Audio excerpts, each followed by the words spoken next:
Como povo eleito de Deus, somos solicitados a proclamar as virtudes daquele que nos chamou das trevas para a sua maravilhosa luz. Como sacerdotes a serviço de Deus, somos motivados a explicar ao mundo perverso, caído e cético a razão da nossa esperança. E como membros da família de Deus, somos desafiados a submeter-nos uns aos outros pela graça revelada em Cristo.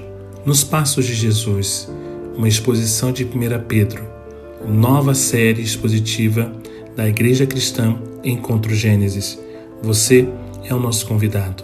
Venha participar. Olá, tudo bem? Seja bem-vindo a mais uma exposição bíblica da Igreja Cristã Encontro Gênesis. Muito prazer, o meu nome é Léo Oliveira e eu estou pastor da Igreja Cristã Encontro Gênesis. E estamos iniciando hoje mais uma nova exposição bíblica, Nos Passos de Jesus, uma exposição em 1 Pedro. Então, eu te convido a você, nesse momento, a abrir a sua Bíblia em 1 Pedro, capítulo 1. Vamos ler dos versos 1 ao verso de número 8. 1 Pedro, capítulo 1, dos versos de número 1 ao verso de número 8. E diz assim a palavra do Senhor.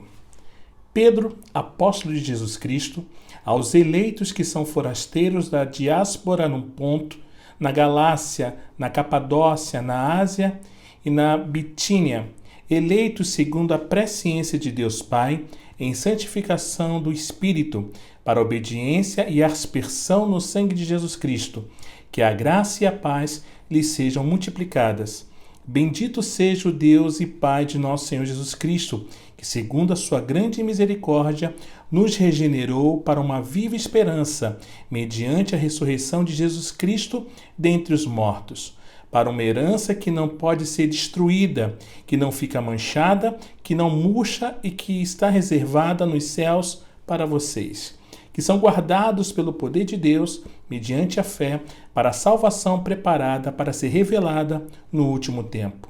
Nisso, vocês exultam, embora no presente, por breve tempo, se necessário, sejam contristados por várias provações, para que, por uma vez confirmado o valor da fé que vocês têm, muito mais preciosa do que o ouro perecível, mesmo apurado pelo fogo, resulte em louvor, glória e honra na revelação de Jesus Cristo. Mesmo sem tê-lo visto, vocês o amam. Mesmo não o vendo agora, mas crendo nele, exultam com uma alegria indescritível e cheia de glória. Vamos orar. Senhor, nós te agradecemos pelo privilégio e oportunidade de estarmos reunidos, mesmo que de forma virtual, para aprendermos sobre o Senhor através das tuas escrituras. Abre os nossos corações para receber de ti aquilo que o Senhor deseja nos confrontar, consolar e confortar. Essa é a nossa súplica, no nome de Jesus. Amém. Irmãos, durante o curso de nossas vidas, nós precisamos fazer vários testes frequentemente. Constantemente fazemos testes. Quando estamos na escola ou na faculdade, somos testados em matemática, português, história, e a lista segue, ela vai adiante. Quando queremos, por exemplo, tirar a nossa carteira de motorista, nós somos testados. Quando queremos passar no curso, fazer um concurso, prestar um concurso, nós passamos por um teste também. Quando queremos fazer a nossa pública profissão de fé, somos testados. Eu não sei como é para cada um de vocês, mas sempre pode dar um friozinho na barriga com um pouco de nervosismo cada vez que tivermos que passarmos ou fizermos algum teste, não é verdade? Eu nunca fiz um teste com a certeza que iria ser aprovado. Sempre pensamos no que será que vai acontecer se não passarmos e, às vezes, até já nos preparamos para o pior. Nós temos essa tendência de estarmos sempre preparados para o pior, entre aspas, né? Mas há pelo menos um teste na vida sobre o qual Deus não quer que tenhamos dúvida sequer. Há um teste em que os eleitos de Deus nunca vão falhar. E esse teste é o teste da fé. E hoje nós veremos como o poder de Deus manteve os cristãos da Ásia firmes quando sua fé foi testada. Sua fé será inabalável quando você é testado. E eu desejo hoje considerar 3 pontos, irmãos. O primeiro ponto, a fé testada. O segundo ponto, a fé aprovada. E o terceiro ponto, a fé recompensada. A fé testada, quando Cristo ele explicou a parábola do semeador aos seus discípulos, ele mencionou que algumas das sementes caíram em solo rochoso, onde a terra era pouca. Jesus ele explicou o que isso significava. No Evangelho de São Mateus, capítulo 13, dos versos 20 ao 21, Jesus diz: o que foi semeado em solo rochoso, esse é o que ouve a palavra e logo a recebe com alegria. Mas ele não tem raiz em si mesmo, sendo de pouca duração. Quando chega a angústia ou a perseguição por causa da palavra, logo se escandaliza.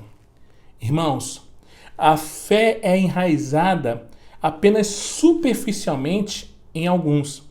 Eles aparentam ser verdadeiros crentes. Eles demonstram as marcas de um cristão. E, de fato, eles até demonstram que aparenta ser um crescimento mais rápido na fé do que os outros. Mas a sua fé não é genuína. Não é a verdadeira fé. E isso se torna evidente quando tribulações ou perseguições surgem. Então a sua fé, ela seca no calor do sol e logo vem a morrer.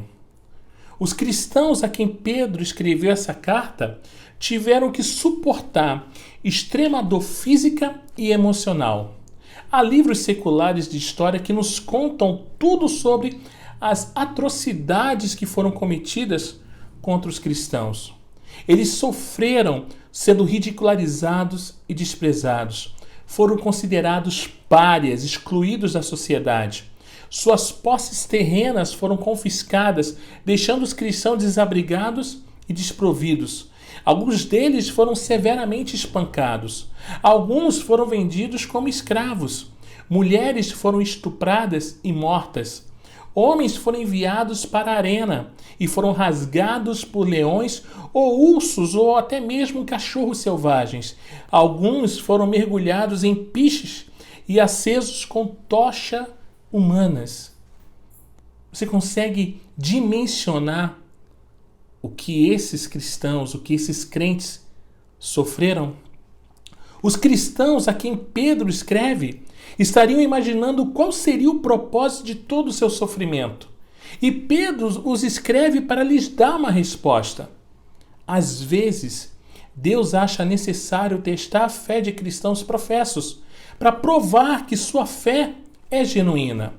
Pedro fala sobre essa necessidade lá no verso de número 6, quando ele diz: por breve tempo, se necessário, sejam contristados por várias tribulações.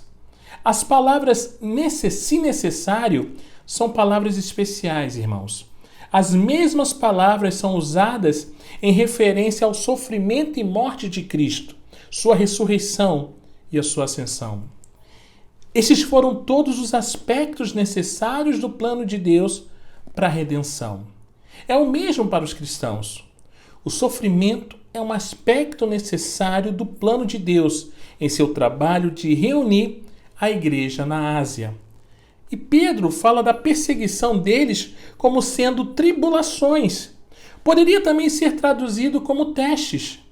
E ao falar dessas tribulações nessa maneira, Pedro ele ensina aos cristãos na Ásia que o seu sofrimento vem não tanto das mãos de seus inimigos, mas da mão do próprio Deus. Deus está os testando.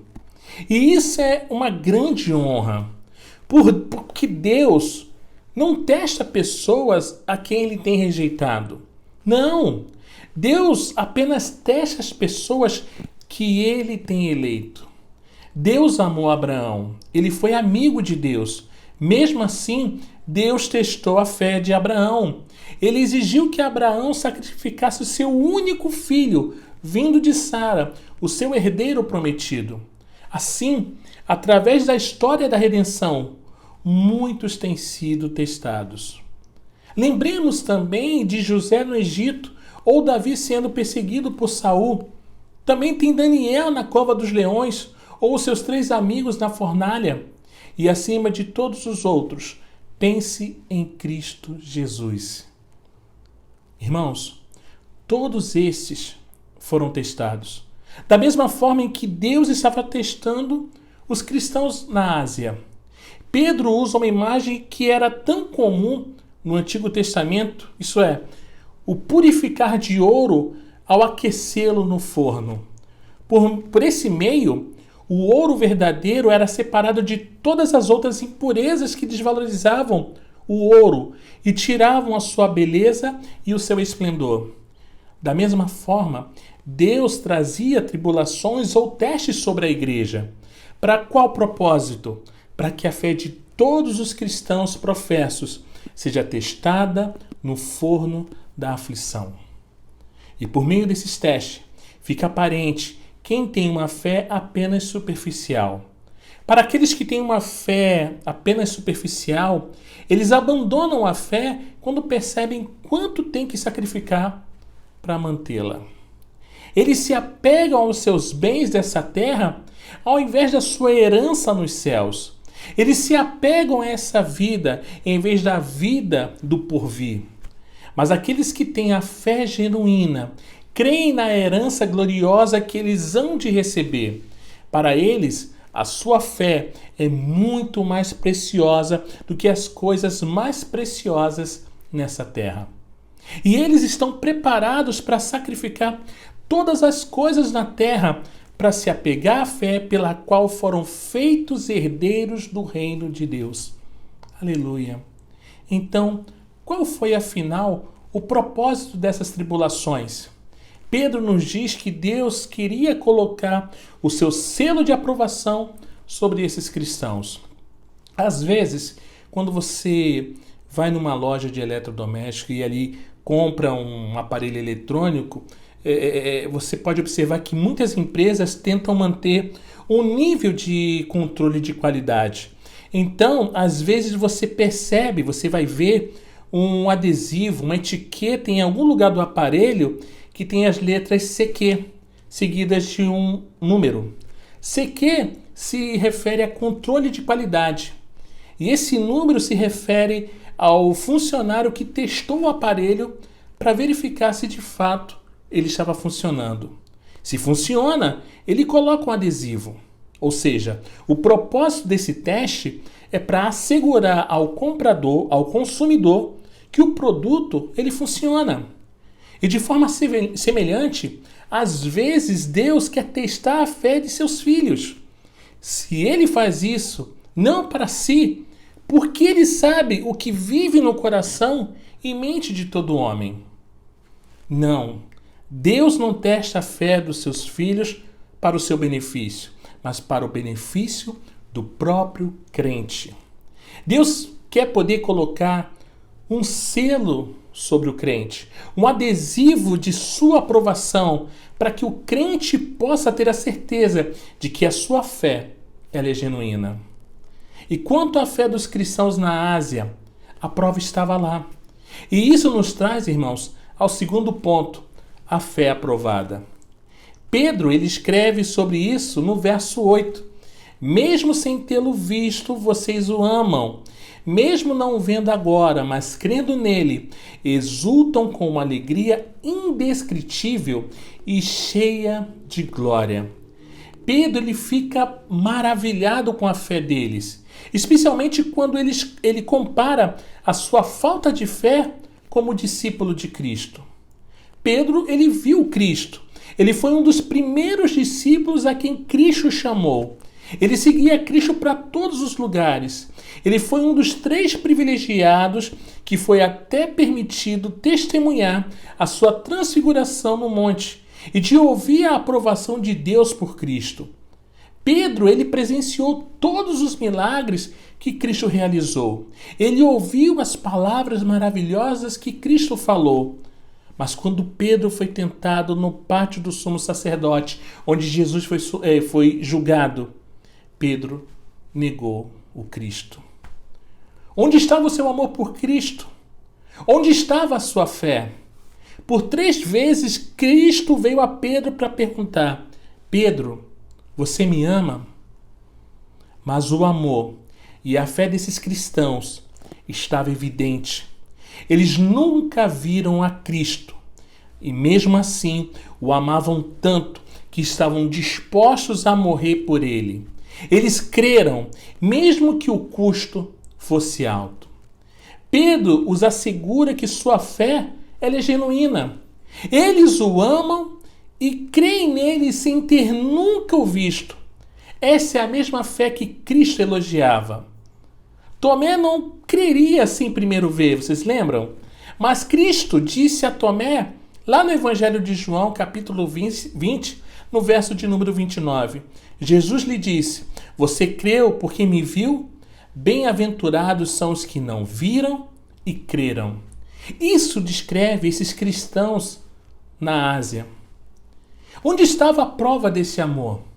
No fato de que eles estavam dispostos a sofrer por causa de Cristo. Cristo provou o seu amor para com seu povo em ter dado sua vida por eles. E agora, esses cristãos estavam dispostos a fazer algo semelhante. Eles estavam dispostos a sofrer até morrer por causa de Cristo. Com certeza, irmãos, o propósito de suas mortes era completamente diferente. E mesmo assim, esses cristãos estavam dispostos a sofrer em vez de negar a obra que Cristo havia feito por eles. Isso foi uma prova do seu amor genuíno por Cristo, seu Salvador. Outra prova de sua fé genuína foi a sua alegria. Pedro fala dessa alegria no início do verso 6. Nisso vocês exultam, embora no presente, por breve tempo, se necessário, sejam contristados por várias provações. No verso 8, Pedro volta à alegria deles. Para Pedro, a alegria dos cristãos é uma das grandes provas de sua fé. Olhem como Pedro descreve a fé deles no verso 8. Ele diz: mas crendo nele, exultam com alegria indescritível e cheia de glória. A alegria deles era indizível, não podia se descrever. Eles tinham um senso daquela herança gloriosa que nem olhos viram, nem ouvidos ouviram, nem jamais penetrou em coração humano. E assim, a sua alegria é inexprimível. Glória a Deus.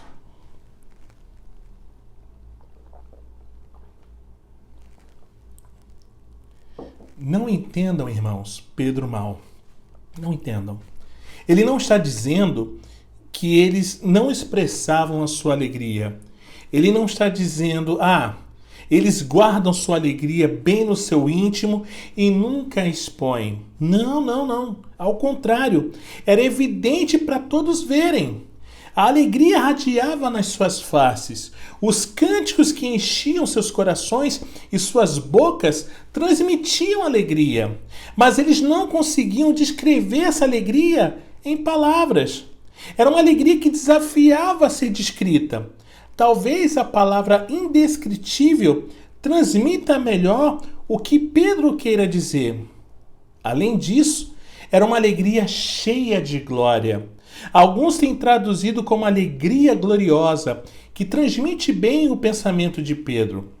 O que Pedro quer dizer é que esses cristãos já experimentam em parte a perfeita, completa e maravilhosa alegria que será deles quando entrarem na herança gloriosa. Aleluia! Agora, como a alegria gloriosa deles prova que a fé deles era genuína? Dessa forma, prova que esses cristãos estavam vivendo da esperança gloriosa que eles tinham. Prova que a sua alegria vinha das coisas que eles iriam experimentar no mundo por vir. Perdão. Lembrem-se, irmãos, do contexto que foram escritas essas palavras. Os cristãos estavam sendo severamente perseguidos. Eles estavam sofrendo muito. E ainda experimentaram todo tipo de coisas dolorosas que iríamos esperar que os fizessem muito tristes e amargos, mas não estavam. Ao contrário, eles estavam cheios de alegria. Isso é porque eles viviam da esperança que Deus tinha os dado. É isso que Pedro diz quando escreve no verso 6. Nisso exultais. Ele está se referindo aqui ao que ele havia dito nos versos anteriores. Nisso se refere ao fato de que eles eram eleitos por Deus, santificados pelo Espírito, aspergidos pelo sangue de Cristo e assim incluídos na aliança da graça. Haviam nascidos novamente para uma esperança viva, uma esperança que nunca morrerá. E essa esperança é uma esperança de uma herança gloriosa que é seguramente guardada no céu para os herdeiros, que são eles mesmos, preservados por Deus, o qual certifica de que receberão essa herança sem falha. Nisso, diz Pedro, exultai. A alegria deles não é determinada pelas coisas dolorosas que eles experimentavam nessa vida, mas pelas coisas gloriosas que vão experimentar na vida que há por vir. É claro, os cristãos a quem Pedro escreveu não tinham uma fé perfeita. A princípio, eles estavam angustiados pelas suas tribulações, mas agora eles estão alegres. E por que essa mudança? O seu sofrimento havia acabado? Não, ainda era uma realidade presente. Isso fica claro no fato de que Pedro fala 8 vezes sobre o sofrimento deles no tempo presente. Então, pastor, o que mudou? Mudou a atitude deles, a disposição deles. Às vezes, irmãos, as tribulações e os problemas dessa vida batem em nós e nos desequilibram, e por um tempo ficamos tristes e aflitos. Mas a nossa fé tira do nosso íntimo a disposição novamente para que a nossa alegria retorne. Mesmo que o sofrimento permaneça, somos capazes de regozijar em meio destes sofrimentos por causa da gloriosa esperança que habita em nós. Então, esses cristãos a quem Pedro escreve estavam profundamente entristecidos e amargos sobre o que havia acontecido, e com razão, porque o seu sofrimento era muito grande. A fé deles levou uma grande pancada, mas a fé deles não morreu. Como Davi, eles certamente se perguntaram: por que você está abatida, ó minha alma? Por que se perturba dentro de mim? Espere em Deus, pois ainda o louvarei, a Ele, meu auxílio e Deus meu. Salmo 42:11. Esses cristãos na Ásia buscaram a sua fé. A sua fé foi restaurada novamente. Eles lembraram que são apenas estrangeiros nesse mundo e de que eram herdeiros do reino de Deus. Quando eles focaram a sua atenção na herança que era deles, ficaram cheios de alegria novamente. Podiam regozijar apesar do sofrimento, pois a alegria deles não era determinada pelo que eles experimentavam nessa vida. A alegria deles era determinada pelo que eles iriam experimentar na vida por vir. Glória a Deus. E além disso, eles lembraram que o seu sofrimento na terra era apenas por breve tempo. Quando Pedro menciona isso, ele não pensa tanto em termos de meses, anos ou décadas. Ele não está medindo o tempo com um relógio ou um calendário nas mãos. Ele está medindo o tempo na terra em comparação com a eternidade. As tribulações dessa vida podem parecer longas quando estamos em meio a elas, mas o tempo de tribulações é apenas uma gota de água no oceano da eternidade.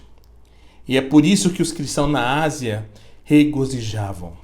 Como Paulo disse em 2 Coríntios 4,17, porque a nossa leve e momentânea tribulação produz para nós um eterno peso de glória acima de toda comparação.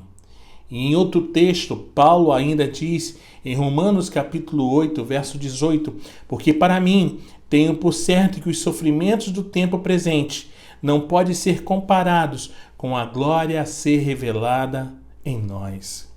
Esses cristãos, então, fitaram seus olhos no futuro glorioso que estava diante deles e se apegaram a esse futuro. Eles deixaram que o futuro determinasse a sua disposição. E em fazer isso, esses cristãos provaram que sua fé era genuína.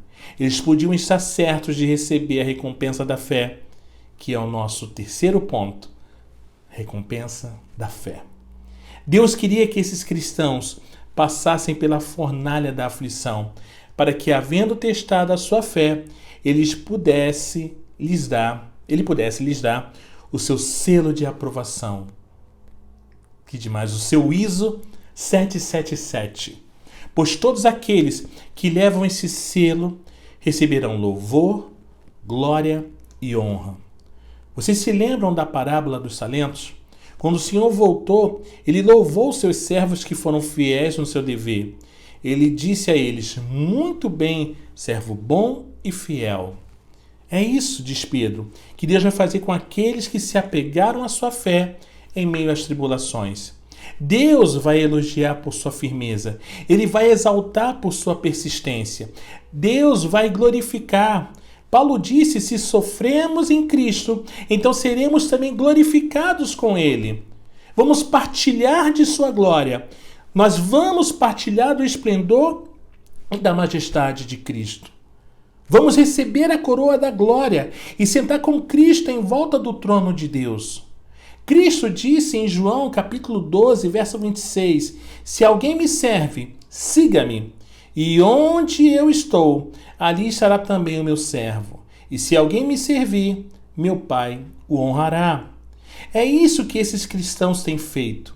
Eles têm seguido a Cristo. Eles estavam dispostos a andar pelo caminho do sofrimento e angústia pela causa de Cristo. Estavam dispostos a seguir a Ele até a morte. E assim como o Pai honrou ao seu Filho depois do seu sofrimento, assim também o Pai honrará aqueles que sofrem por causa de Cristo. Isso deve ter servido como um rico encorajamento para esses cristãos, pois eles sofreram exatamente o contrário dessa honra nessa vida. Eles sofreram, foram ridicularizados, envergonhados e desonrados nas mãos dos ímpios, mas do Pai eles receberam louvor, glória e honra. E por fim, diz Pedro, receberão no final de sua fé a salvação de suas almas. Poderíamos traduzir isso por: vocês serão recompensados com o propósito de sua fé, que é a sua salvação. Eles têm segurado firmes em sua fé em meio dessas tribulações, na esperança de receber a herança gloriosa que Deus os tinha prometido. E Pedro os assegura que eles vão receber sim. Pedro fala sobre salvação. E quando ouvimos essa palavra, automaticamente pensamos sobre salvação pelos nossos pecados.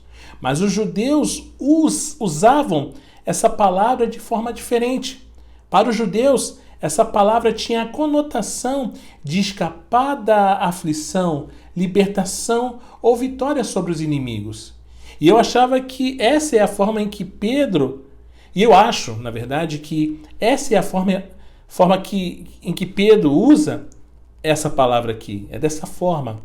Pedro os promete que serão libertados das tribulações, desfrutarão a vitória final sobre seus inimigos, mesmo podendo parecer que são derrotados pelos poderes da escuridão, serão mais que vencedores no último dia. Então, gente bonita e fofa de Deus, que a palavra encorajadora dada a nós possa germinar, possa nos fortalecer, possa nos encorajar cada um de nós. Os nossos três inimigos declarados, o diabo, o mundo e o nosso próprio pecado, cessam de nos atacar. Nossos inimigos vão tentar nos levar para longe da fé e nos unir a eles em sua vida de incredulidade e desobediência. Não é o plano de Deus colocar um escudo nos protegendo de todos esses ataques.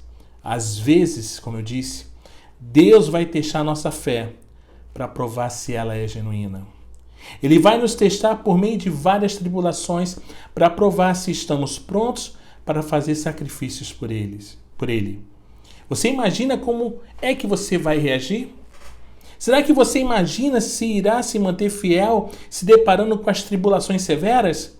Irmãos, deixe-me lhes lembrar o que Pedro escreveu no verso 5.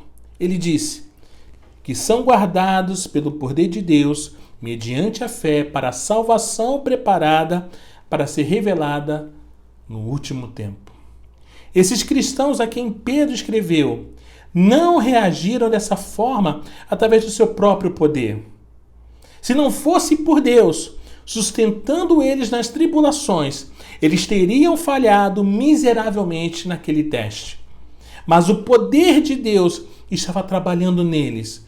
O Senhor estava fortalecendo a fé deles para enfrentar aquelas tribulações de frente. O Senhor fortaleceu a fé deles para que fizessem os sacrifícios que fizeram. Deus fez a alegria de sua fé conquistar a angústia das perseguições. O Espírito de Deus encheu seus corações com alegria inexprimível. O Espírito de Deus tirou o foco da fé deles das perdas da terra e os fez enxergar o que estão para receber no reino de Deus. Aleluia!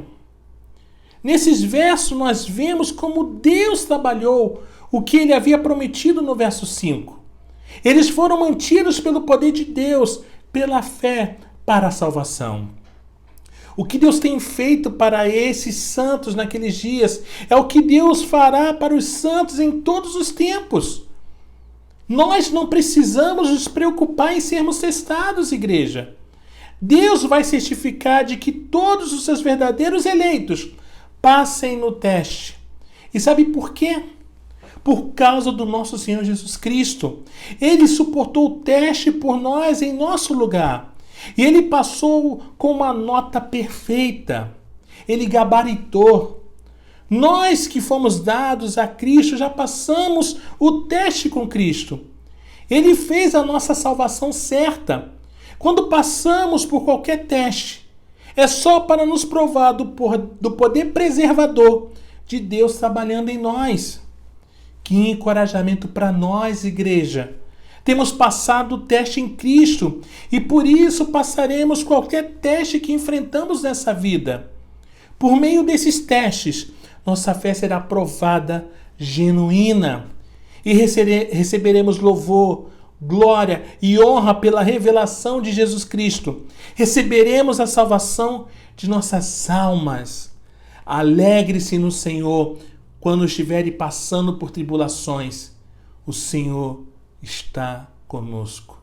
Que Deus nos bendiga. Amém? Eu quero convidar você a estar junto conosco no próximo domingo, a partir das 17h30 na nossa reunião de oração e às 18 horas no nosso culto público, onde vamos dar continuidade à série Nos Passos de Jesus, uma exposição de 1 Pedro. A Igreja Cristã Encontro Gênesis se encontra na Rua Machado de Assis, número 262, Vila Nova, Nova Iguaçu. Essa rua fica próxima a Mercedes-Benz e próxima à Avenida Carlos Marques Rolo, tá?